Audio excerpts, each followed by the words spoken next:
আমার পাঁচমিশালি মাছের রান্নাটা যদি আপনাদের ভালো লাগে সাবস্ক্রাইব করবেন, লাইক শেয়ার কমেন্ট করবেন, জানাবেন কেমন হয়েছে। আগামীতে আরও ভালো রেসিপি নিয়ে আসবো, সে পর্যন্ত ভালো থাকবেন। আসসালামু আলাইকুম, ধন্যবাদ। আসসালামু আলাইকুম প্রিয় দর্শক, কেমন আছেন আপনারা? আশা করি ভালো আছেন। আমি আপনাদের দোয়ায় ভালো আছি। আজকে আমি আরেকটি নতুন রেসিপি নিয়ে আসছি। বেদা মাছ, বেলে মাছ, কাকিয়া মাছ, পুঁটি মাছ, পাঁচমিশালি মাছ দিয়ে আমি রান্নাটা করব। আমি দুটা আলু ফালি করে দিছি, এটা হাতে মাখিয়ে রান্না করব সরিষার তেল দিয়ে। আসুন তাইলে আমরা রান্নাটা করে ফেলি, সেই পর্যন্ত আমার সাথেই থাকবেন। এই রান্নাটা কিন্তু অনেক ভালো, তেল ছাড়া রান্না, হাতে মাখিয়ে আমি রান্নাটা করব। আসুন তাইলে আমরা রান্নাটা করে ফেলি, সে পর্যন্ত আমার সাথেই থাকবেন। আমি আলুটা দিয়ে দিলাম। আগে আলুটা একটু সিদ্ধ করে নিই, মাছগুলা নরম, আলুগুলা শক্ত, সেই জন্য আগে আলুটা একটু কষিয়ে নিই। পেঁয়াজ রসুন দিলাম, 2 টেবিল চামচ পেঁয়াজ, 1 চামচ রসুন, হাফ চামচ হলুদ, 1 চামচ মরিচ আর 1/2 চামচ ধনে। মরিচটা একটু বেশি দেয়, জাল জাল হবে রান্নাটা, খেতে খুবই ভালো লাগবে। আমি স্বাদ মতো লবণ দিয়ে দিব, লবণটা 2 ধাপে দিব। এখন আলুর জন্য কিছু দিয়ে দিলাম, তারপর দিব মাছে। আমি একটু সরিষার তেল দিয়ে দিচ্ছি।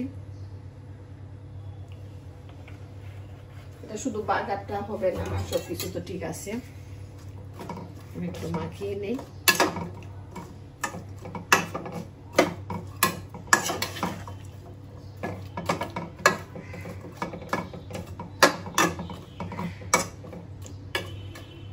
পানিটা দিয়ে দিই।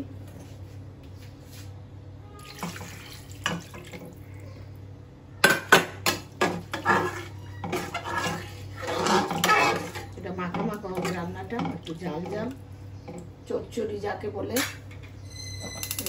দিয়ে দিলাম, এখন ঢাকা দিয়ে দিচ্ছি, সে পর্যন্ত আমার সাথেই থাকবেন।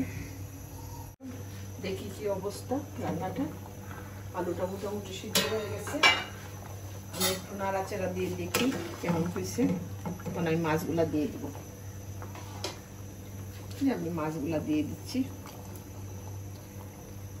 পাঁচমিশালি মাছ খেতে খুবই ভালো লাগে, আর এখন তো গরমের দিন, এই মাছগুলাই অনেক মজা।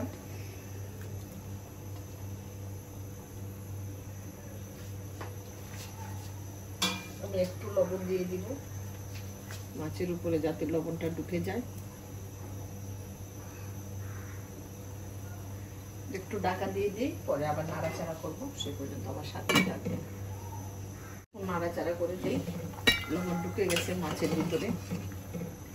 এটা খেতে খুবই ভালো লাগে। এই রান্নাটা আপনারা একবার করে দেখবেন, খেতে খুবই ভালো লাগবে। এখন রান্নাটা